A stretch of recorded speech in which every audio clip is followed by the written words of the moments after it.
Bismillahirrahmanirrahim. Assalamualaikum warahmatullahi wabarakatuh. Alhamdulillahi rabbil alamin. Wassalatu wassalamu ala asyrafil anbiya'i wal mursalin wa ala alihi wa sahbihi ajma'in amma ba'du.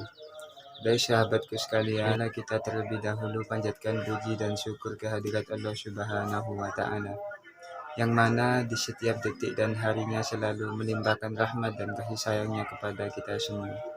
Sehingga kami tim Lewis Channel masih diberikan kesempatan untuk memberikan sekilas informasi tentang ziarah kubur, yang mana dalam hadis Rasulullah SAW bersabda, "Dahulu saya melarang kalian berziarah, tapi sekarang berziarahlah.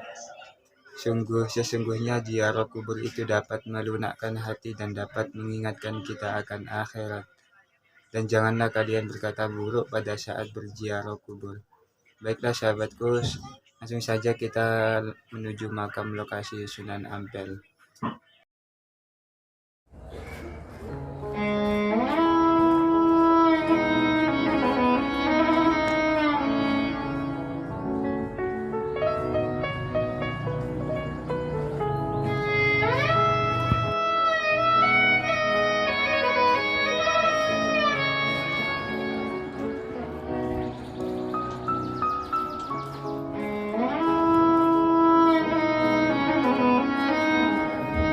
Baik, kali ini kita akan langsung menuju makam lokasi Sunan Ampel Surabaya.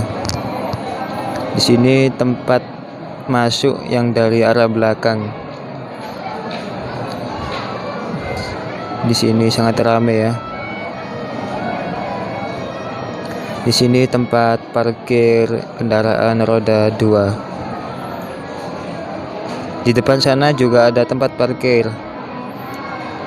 Di sini yang arah sana itu tempat parkir mobil untuk bus angkutan umum, untuk para peziarah yang dari luar kota juga bisa parkir di sini. Sini tempat parkir roda 2. Langsung saja ya kita masuk ke dalam menuju lokasi makam Sunan Ampel. Pintu masuk Sunan Ampel itu ada 2, yang di arah depan juga ada. Yang ini saya kebetulan lewat belakang, jadi tadi saya agak bingung ya, mau perjalanan berangkat itu saya mau lewat depan, takutnya keramaian parkirnya, jadi saya mau lihat belakang saja.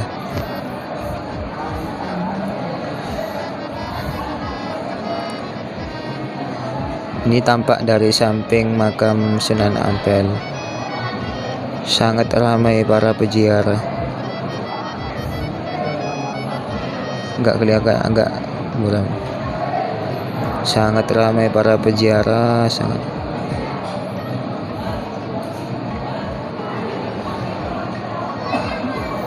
Nah, ini langsung pintu masuk ke makam menuju Sunan Ampel. Baik sahabatku sekalian, saat ini kami sedang berada di kota Surabaya, Provinsi Jawa Timur, yang mana di sini terletak makam Wali 9.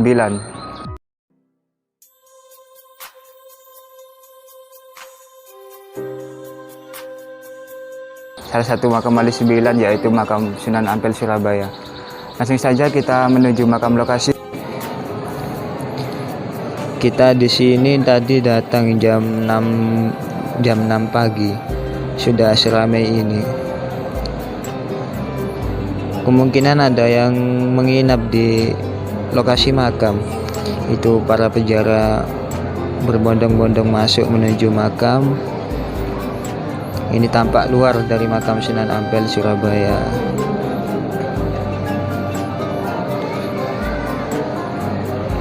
Sangat ramai sekali. Sunan Ampel sendiri merupakan wali yang tertua di antara para 9 wali. Di sini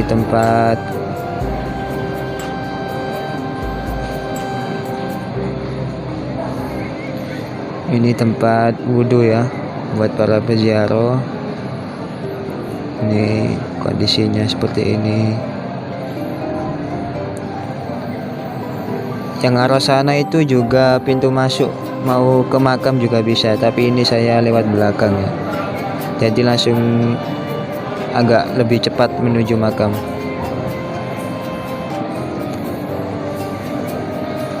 Langsung saja ya kita masuk ya. Ramai sekali para peziarah di sini.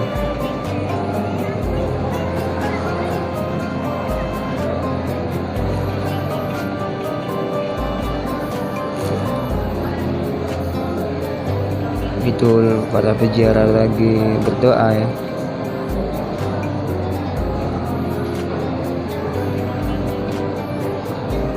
Rombongan ziarah ini. Masih pagi saja sudah seramai ini ya. Apalagi kalau makin siang makin ramai ini.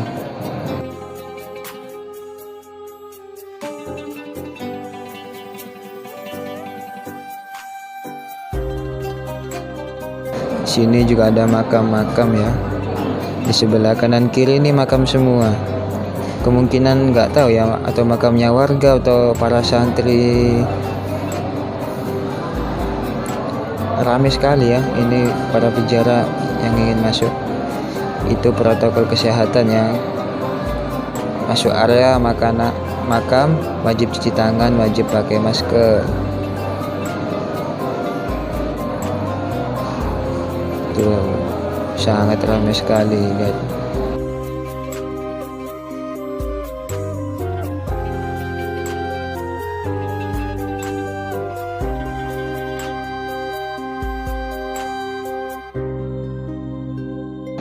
Sangat ramai. Permisi. Lihatlah. Tepat di tengah-tengah itu makam Sunan Ampel. Agak-agak kelihatan ya, soalnya ini saya di belakang sendiri. Itu para peziarah yang di depan itu kemungkinan datang lebih awal itu. Habis salat subuh mungkin sudah pada berdoa di sana.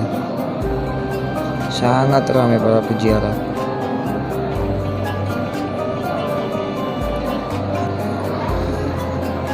Sekilas tentang nasab silsilah Sunan Ampel sendiri sampai kepada Nabi Muhammad SAW ya.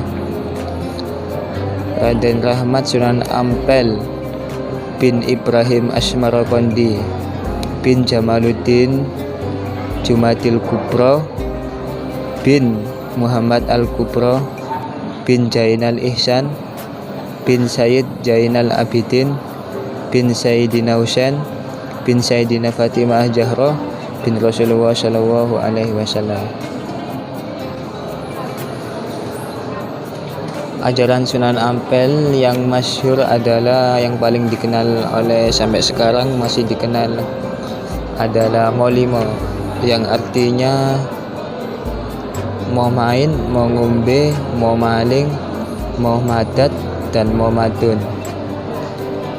Yang artinya itu mau main itu tidak berjudi, mau ngombe tidak minuman keras, mau maling tidak mencuri, mau madat tidak menghisap candu, obat-obatan, atau kalau di bahasa sekarang itu tidak menggunakan narkoba. Dan mau madun sendiri artinya tidak melakukan zina. Sangat ramai para peziarah di sini tempat. Ini tampak belakang ya, yang belakang ini agak sepi. Kemungkinan yang di belakang ini soalnya agak tidak kelihatan. Kalau agak ke belakang itu makam Sunan Ampel tidak kelihatan.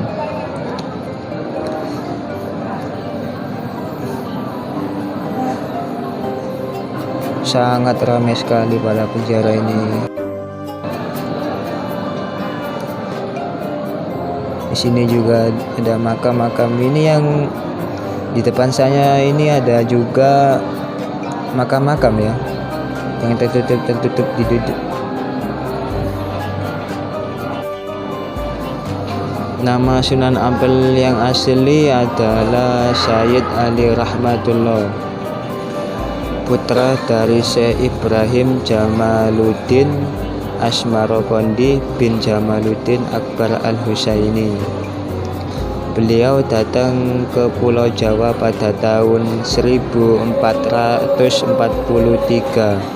untuk menemui bibinya yang bernama Diadwarawati, istri Prabu Kertabumi, Raja Mojopahit yang sekarang menjadi Mojokerto. Singkat cerita, Raja Majapahit memberinya hadiah sebidang tanah yang berada di Ampel Denta, kota Surabaya. Inilah beliau mendirikan masjid dan mulai berdakwah, dan dari sinilah beliau dijuluki Sunan Ampel.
Ini Gapura makam Sunan Ampel atau Raden Rahmatullah.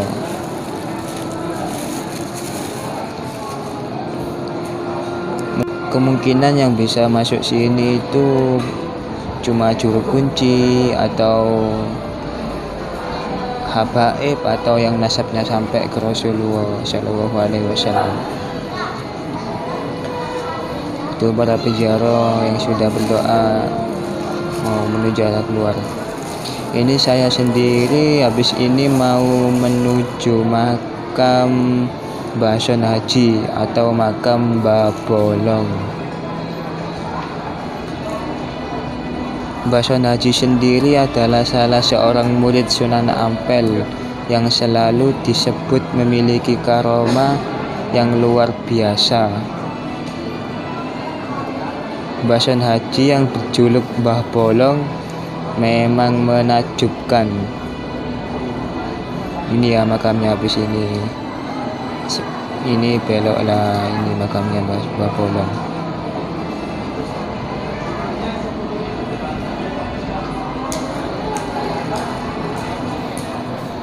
Gelar yang disandang bukan tanpa alasan atau sebab. Murid Sunan Ampel ini dikenal memiliki kemampuan yang luar biasa.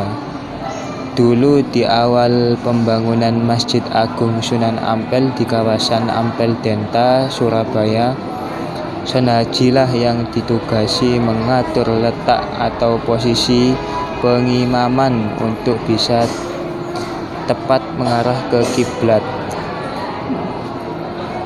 Karena mendapat kepercayaan itu, Bason Haji bekerja dengan tekun dan penuh perhitungan.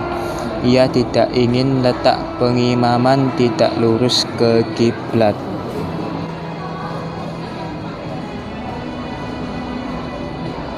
Bason Haji sendiri adalah seorang nahkoda, kata juru kunci sekaligus petugas Bilal Masjid Ampel, Haji Baidowi Nuri. Kepada Baidowi mengatakan dalam kisah itu banyak pihak yang meragukan keahlian Bason Haji. Apakah betul letak pengimaman masjid yang dibuat Bason Haji itu menghadap kiblat? Singkat cerita, Bason Haji kemudian melubangi dinding pengimaman sisi barat masjid sambil berkata, "Lihatlah lewat lubang ini, nanti kalian akan tahu apakah pengimaman ini sudah menghadap kiblat atau belum." Sejak saat itu, mereka tidak lagi meremehkan Bason Haji. Bason Haji kemudian diberi julukan Babolong. Untuk mengenang itu, hingga kini peziarah yang datang ke Masjid Sunan Ampel, Surabaya lalu menyempatkan berziarah di makamnya.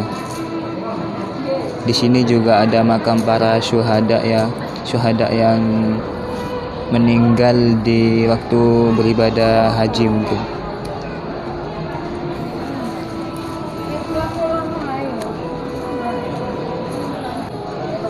Itu para peziarah yang sedang berdoa. Semoga kita semua mendapatkan berkah atas ziarah ini. Sini juga ada makam. Intinya semua makam di sini itu para kekasih-kekasih Allah, bukan orang sembarangan.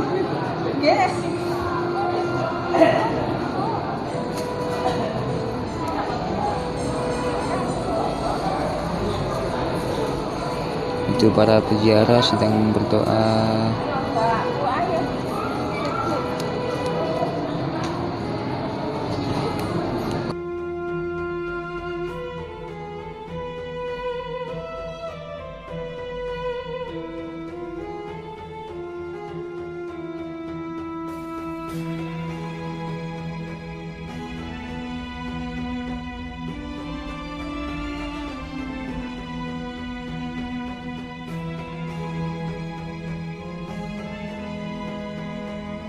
Kita kali ini mau menuju makam Mbah Soleh.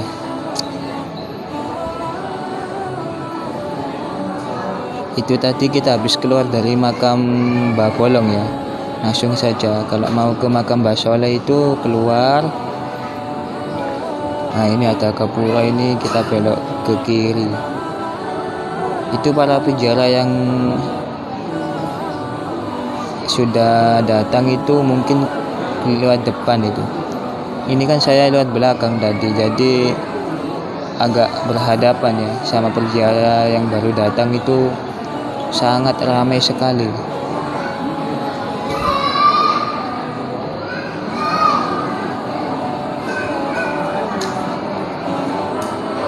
Kemungkinan ini para peziarah ini parkir motornya di pinggir jalan raya. Ini Masjid Ampel. Itu beduk yang buat azan. Ini tempat istirahat para peziarah yang menginap mungkin ya. Setahu saya begitu. Ini pintu masuk makam Sunan Ampel. Kalau lewat depan kayak gini ya tampilannya ya. Ya Pak, Waalaikumsalam. Halo.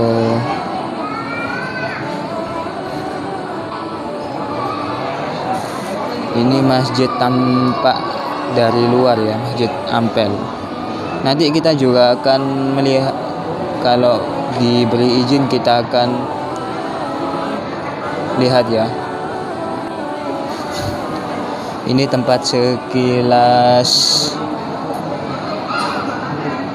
dari luar ya. Di situ tempat para orang berwudu. Di situ pasar. Nanti kita coba masuk ya ke pasar itu.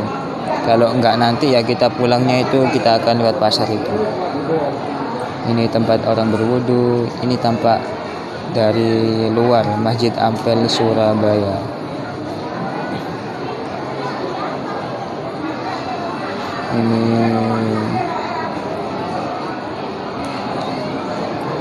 Itu rute perjalanan ke makam Sunan Ampel.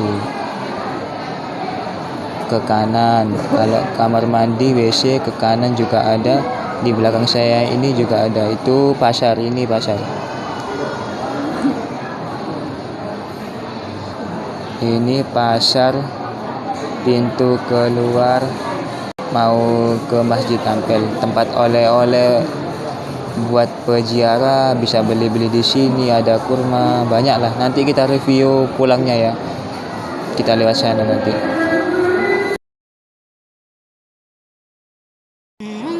Ya, ini menu tempat Pak wudu orang lelaki.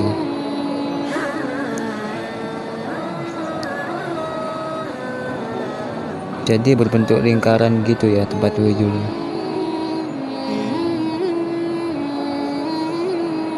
Baik, kita ini menuju makam Mbah Soleh. Sekilas info tentang Mbah Soleh. Mbah Soleh dikisahkan sebagai santri yang rajin. Tak hanya menimba ilmu, Mbah Soleh juga menjaga kebersihan masjid. Istilahnya itu tukang bersih-bersih masjid.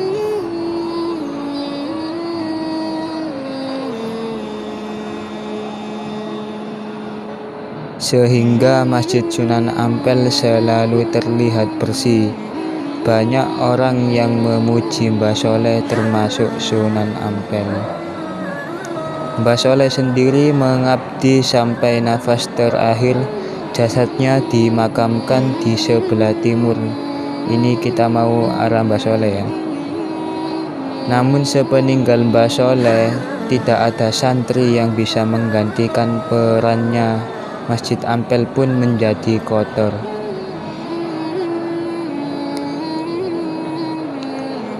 Melihat kondisi masjid yang kotor, Sunan Ampel teringat dengan Mbah Soleh. Sang pengasuh pondok ini bergumam, masjid ini tidak akan kotor jika ada Mbah Soleh. Dari sinilah kisah unik dimulai setelah gumaman Sunan Ampel itu. Sehingga saat itu muncullah sosok yang menyerupai Mbah Soleh tengah membersihkan masjid, sama persis dengan kebiasaan yang dilakukan oleh Mbah Soleh yang sebelumnya meninggal. Kejadian ini berulang seiring waktu sampai 9 kali.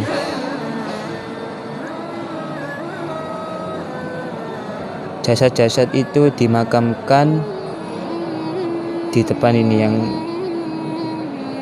ini makam Mbah Soleh. Ini makamnya ada 9. Yang paling depan sendiri ini, nomor pertama ini yang paling tinggi, itu makam yang terakhir.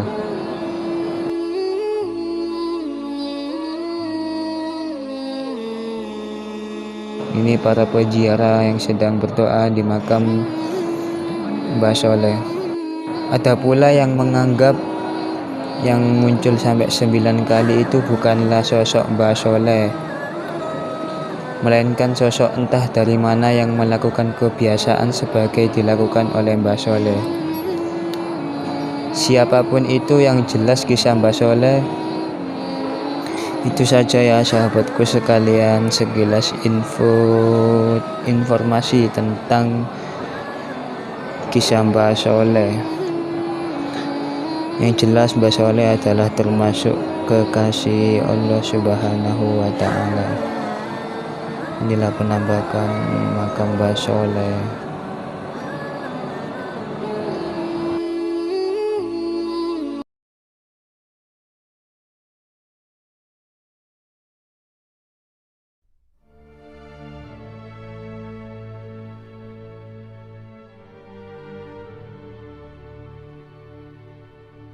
Saudaraku, itu tadi sekilas info tentang makam Mbah Soleh. Ini para peziarah sedang berdoa di depan makam Mbah Soleh.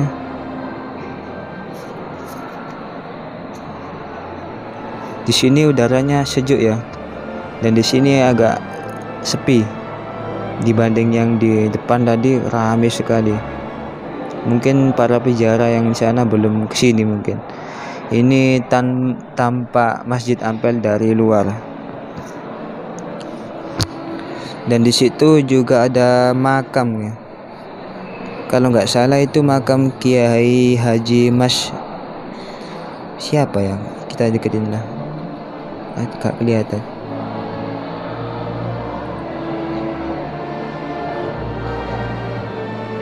Oh, benar, di sini ada makam Kiai Haji Mas Mansur, pahlawan nasional.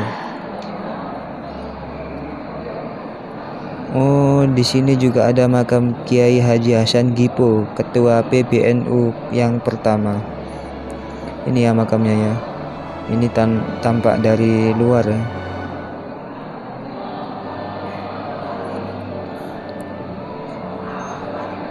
Dan di sana itu kayaknya juga ada makam.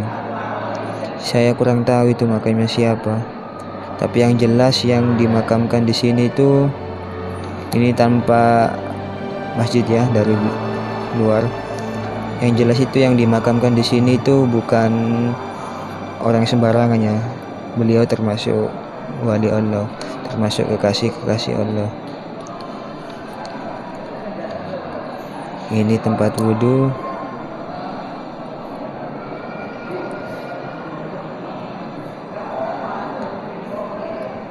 Ini ya masjidnya tampak dari luar. Ini makam.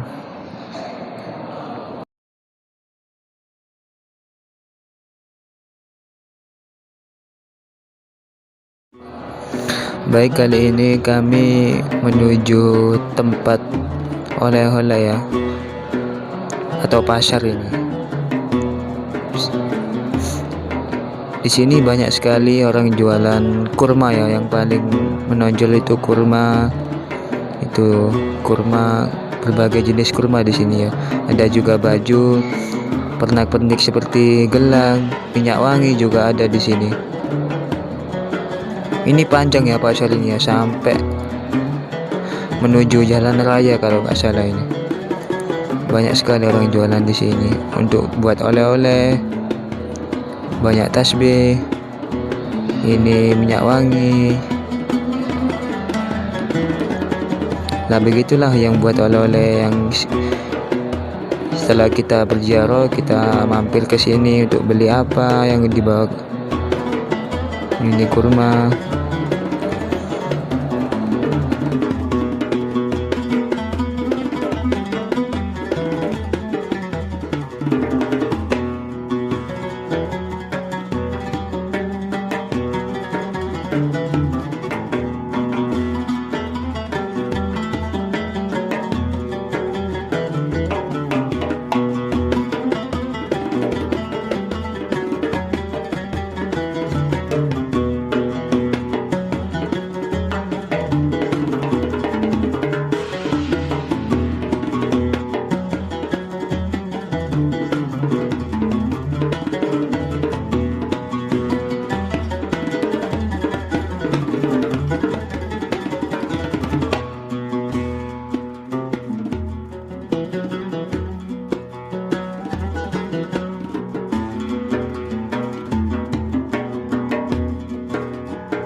saya sedang berada di dalam Masjid Ampel ya. Ini tadi saya bisa masuk habis sholat duhur baru bisa masuk. Dari tadi itu masih dikunci ya. Masjid Ampel sendiri dibangun pada tahun 1421. Masjid ini didirikan oleh Sunan Ampel bersama sahabatnya Mbah Soleh dan Mbah Son Haji serta para santrinya. Ini penampakannya dari dalam ya.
Baik sahabatku sekalian, itu tadi perjalanan kami berziarah di makam Sunan Ampel Surabaya. Semoga dapat bermanfaat bagi kita semua dan dapat meningkatkan amal ibadah kita kepada Allah Subhanahu wa Ta'ala. Kurang lebihnya mohon dimaafkan bila ada salah tutur kata atau tindakan kami yang kurang sopan, karena manusia tempatnya salah dan dosa, dan kesempurnaan hanya milik Tuhan yang Maha Pengasih. Dukung terus kegiatan kami, tuliskan dan dengan cara subscribe dan tekan tombol loncengnya agar tidak ketinggalan notifikasi pada video kami yang akan datang. Sungguh kehormatan sahabatku sekalian yang membuat kami semangat terus mengikuti kegiatan-kegiatan dakwah dan kegiatan umum dan lainnya. Akhirul kalam, subhanakallahumma wa bihamdika asyhadu an la ilaha